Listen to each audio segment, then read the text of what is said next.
পবিত্র স্থান মক্কা, এটা শুধু একটা ঘর না, এটা বাইতুল্লাহ, আল্লাহর ঘর। হজরত ইব্রাহিম আলাইসাল্লাম এবং ইসমাইল আলাইসাল্লাম নিজ হাতে বানিয়েছিলেন এই ঘর। কালো গিলাফে ঢাকা এই কাবাকে ঘিরে 7 বার তাওয়াফ করে মানুষ।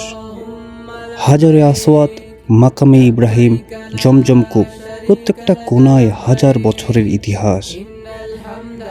দুনিয়ার যে প্রান্তেই থাকেন না কেন, নামাজের সময় এই দিকেই ফিরতে হয়।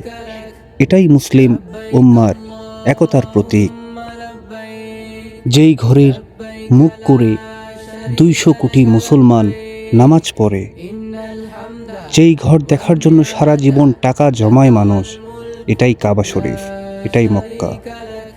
এই যে আমরা প্রবাসে আছি, মাঝে মধ্যে যখন মন খারাপ লাগে, ইউটিউবে কাবার লাইভ ছেড়ে দিই।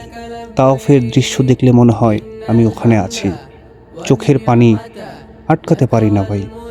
হে আল্লাহ, এখনও যারা যাইতে পারে নাই, তাদের তুমি এখানে আসার তৌফিক দান করো, আর যারা গিয়েছেন তাদের হজ কবুল করো, আমিন। ইন্নাল হামদা ওয়ান নি'মাতা লাকা ওয়াল মুলক। যারা জীবনে একবার হলেও এই ঘরটি স্পর্শ করেছেন, তারা আমিন বলে যাবেন।